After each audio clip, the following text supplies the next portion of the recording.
Baik, Assalamualaikum warahmatullahi wabarakatuh. Perkenalkan nama saya Dila Aziza Puspita dengan NIM 22050111022. Jadi sekarang saya akan mengerjakan tugas UAS, di mana tugas UASnya yaitu menggunakan aplikasi Smart PLS, dan saya menggunakan Smart PLS 3 dengan merunning data yang sudah diperoleh dari kuesioner yang berjudul Brand Love Product Scientific yang terhadap daerah Jawa Timur. Jadi yang pertama langsung saja kita mengidentifikasi respondennya, yaitu dengan usia. Usia yang paling banyak di sini adalah di usia 20 tahun dengan responden 202 dari 458 total responden. Lalu untuk jenis kelaminnya, perempuan dengan frekuensi 398 dengan sisanya 60 laki-laki.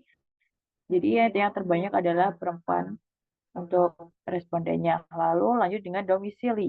Domisilinya ada Sidoarjo, Malang, Gresik, Surabaya, Kediri, Jember, Pasuruan, dan Banyuwangi.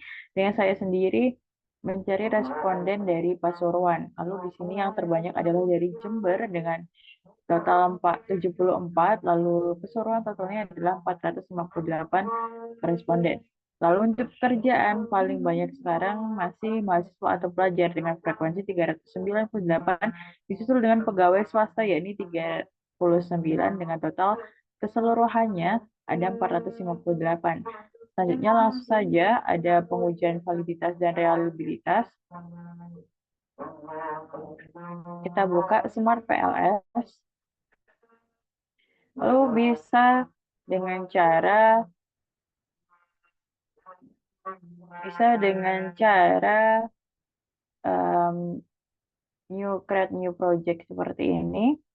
Lalu habis itu akan muncul seperti ini dan bisa kamu coba juga untuk mengganti namanya seperti ini, UAS Statistik SPLS. Lalu untuk memasukkan datanya bisa dengan double klik to import data. Jangan lupa untuk um, data yang digunakan harus menjadi comma separated value file. Seperti ini. Baru bisa kita buka. Ini juga bisa dirubah namanya, tapi saya akan menggunakan data uji UAS.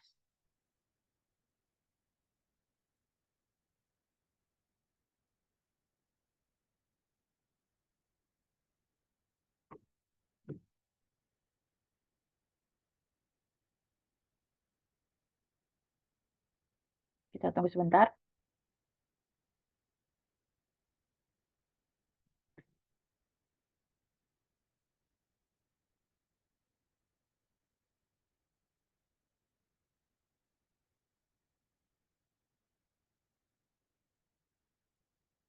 Baik, sudah muncul data seperti ini, berarti ini sudah bisa dimulai untuk dijadikan model.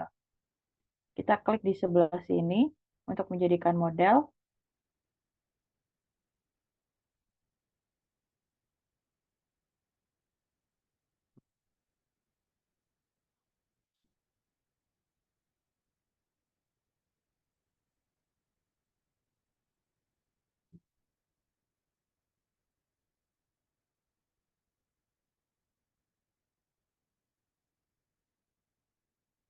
Lalu bisa langsung saja indikatornya kita masukkan ke sebelah sini menggunakan dengan cara di shift atau control, bisa kita drag ke bawah. Ini merupakan X1, yaitu brand trust, menjadi X1 di sini. Seperti ini, kita geser seperti ini, lalu akan muncul seperti ini. Selanjutnya ada brand experience berjumlah 3. Kita tarik seperti ini. Lalu ada SC atau self congruence.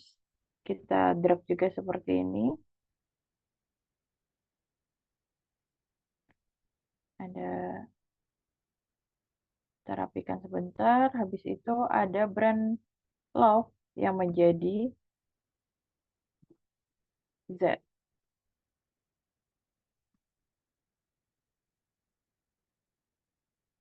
Seperti ini. Lalu hal ini juga bisa dirubah, dirapikan ke atas seperti ini. Agak diturunkan saja biar rapi.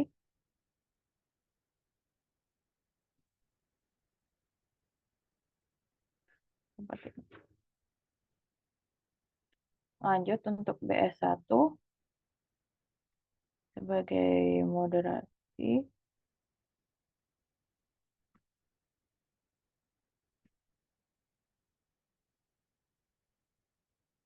Kita perkecil terlebih dahulu. Diletakkan di sebelah sini.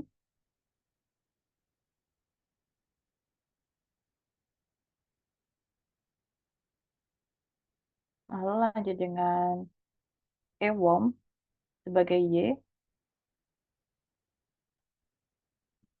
Kita letakkan sebelah sini. Lalu kita hadapkan ke sebelah kanan. Kita klik sebelah sini di align. Seperti ini. Lalu ditambah dengan Z kali moderasi di sini. Bisa kita geser ke bawah sedikit.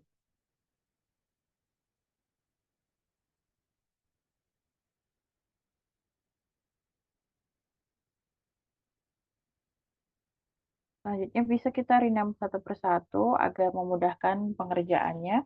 Bisa diklik dengan F2. Ini ada brand trust. The trust.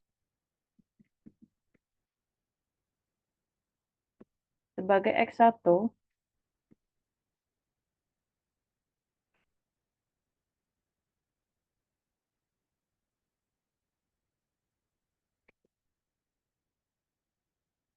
dan ada brand experience.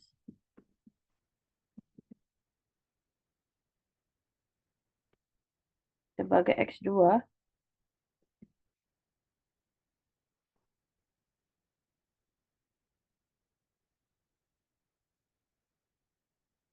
selanjutnya ada self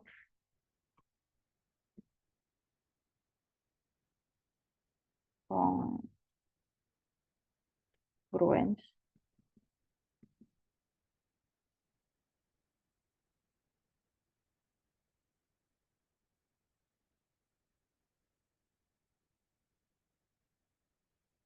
Ada self congruence.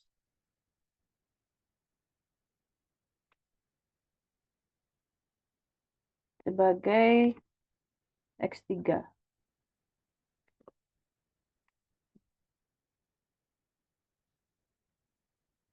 Lanjut di sini ada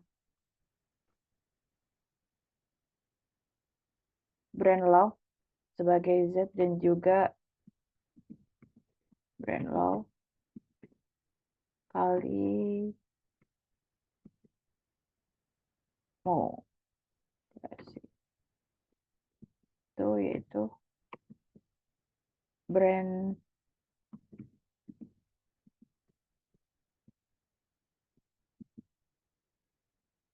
sacredness. Oke.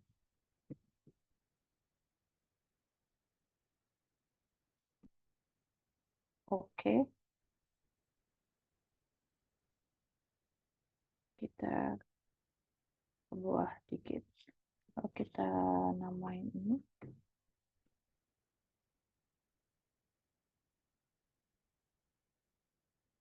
Oke, kita lanjut di sini. Ada brand love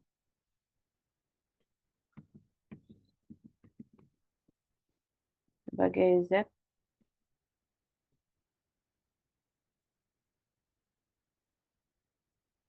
dan juga ada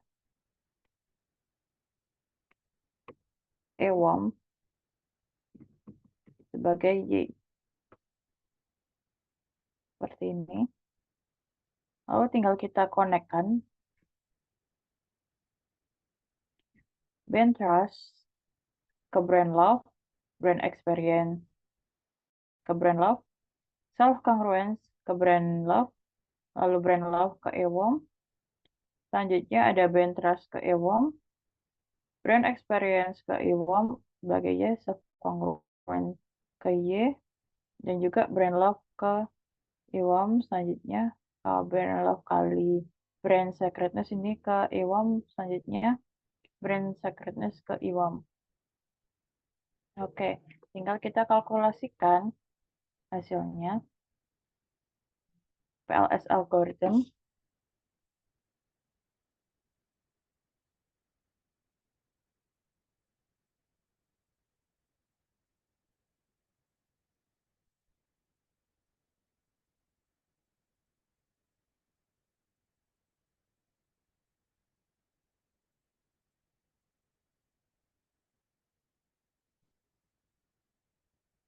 akan muncul seperti ini. Lalu langsung saja start calculation.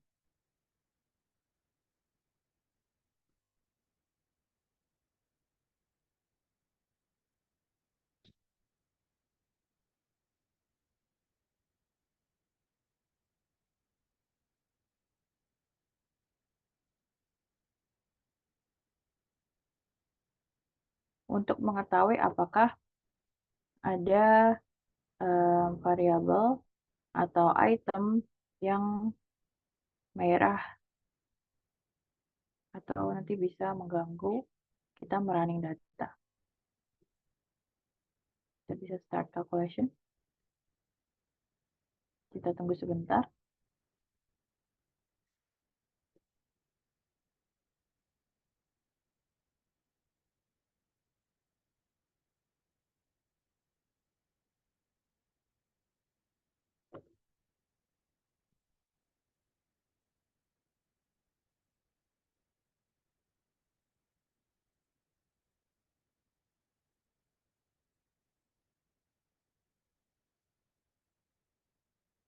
Karena datanya ini ada sekitar 458, jadi mungkin cukup lama.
Nah, bisa kita lihat di outer loadings-nya. Ternyata BE2-nya ini merah dan juga BS6-nya ini merah. Jadi kita bisa hapus dari modelnya. Ya, benar, cuma itu tadi yang merah. Ada BS6 dan juga ada BE2.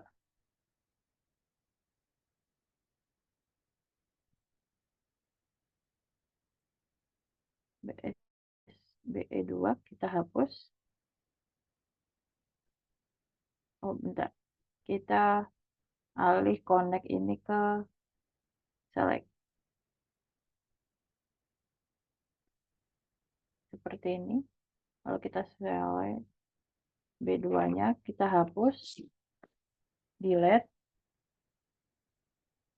Setelah itu ada BS6-nya yang harus kita delete.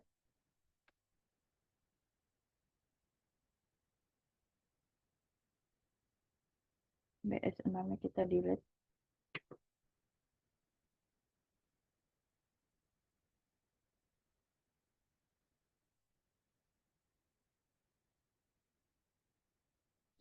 Baik,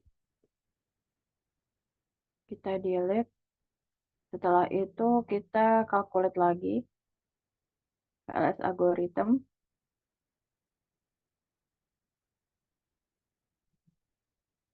Kita start calculation.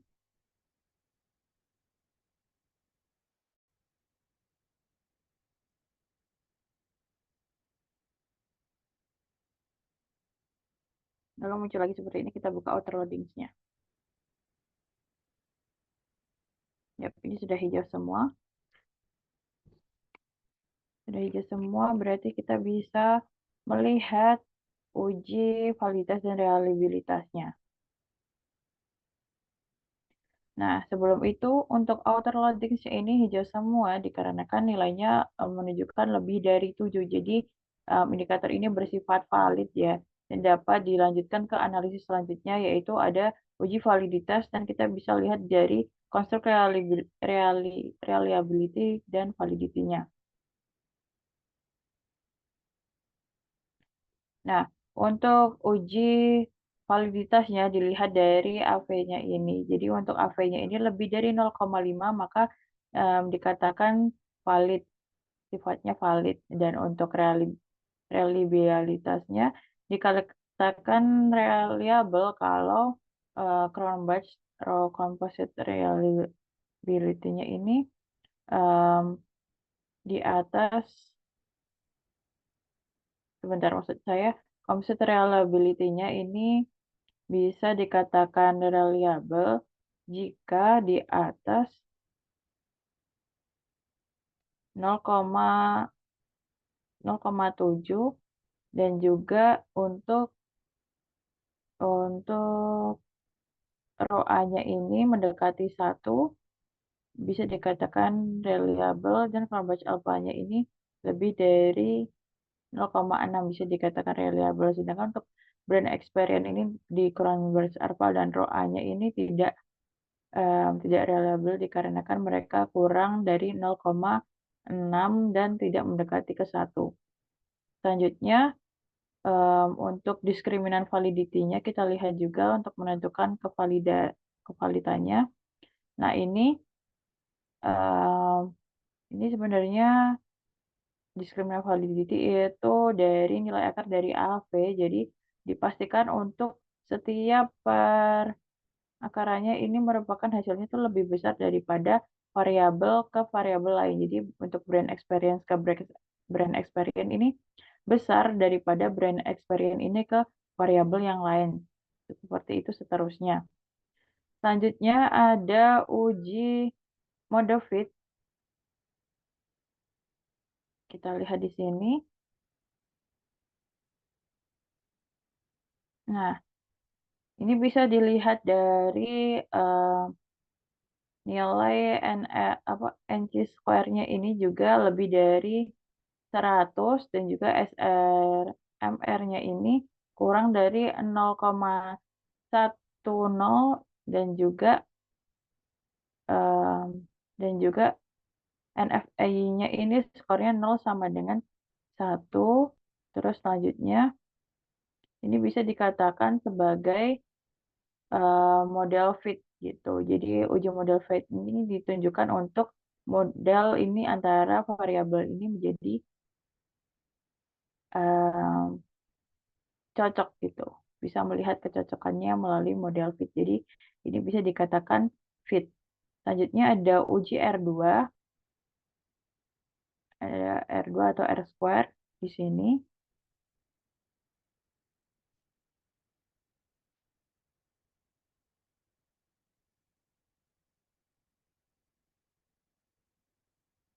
Sebentar.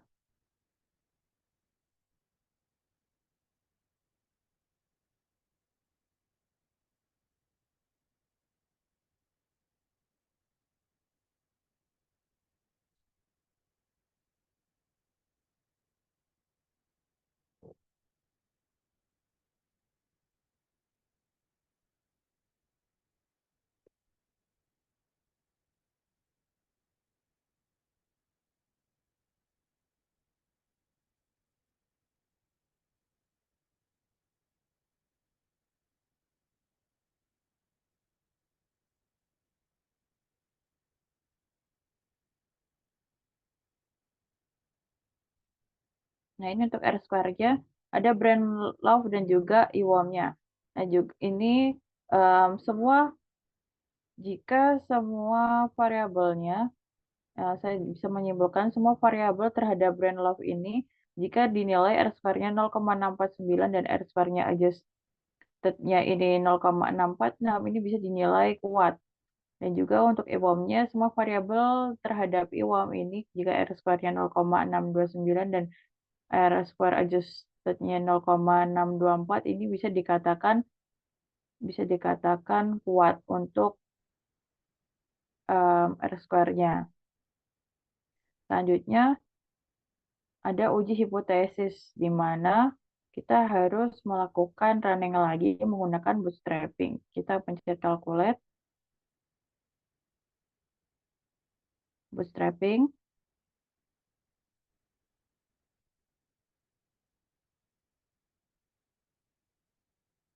lalu one tailed, kita start calculation.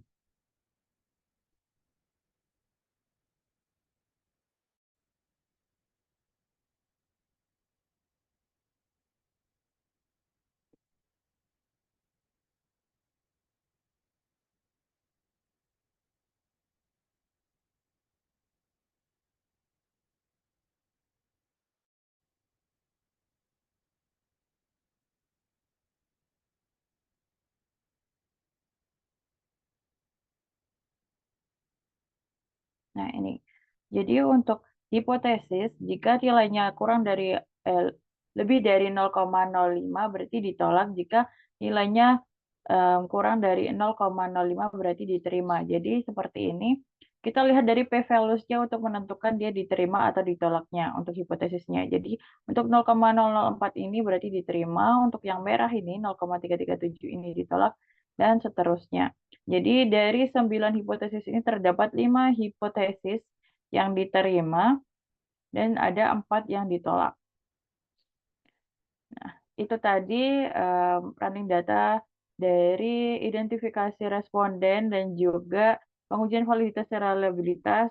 Dan selanjutnya ada uji model fit dan ada uji R-square dan juga terakhir ada uji hipotesis. Terima kasih. Wassalamualaikum warahmatullahi wabarakatuh.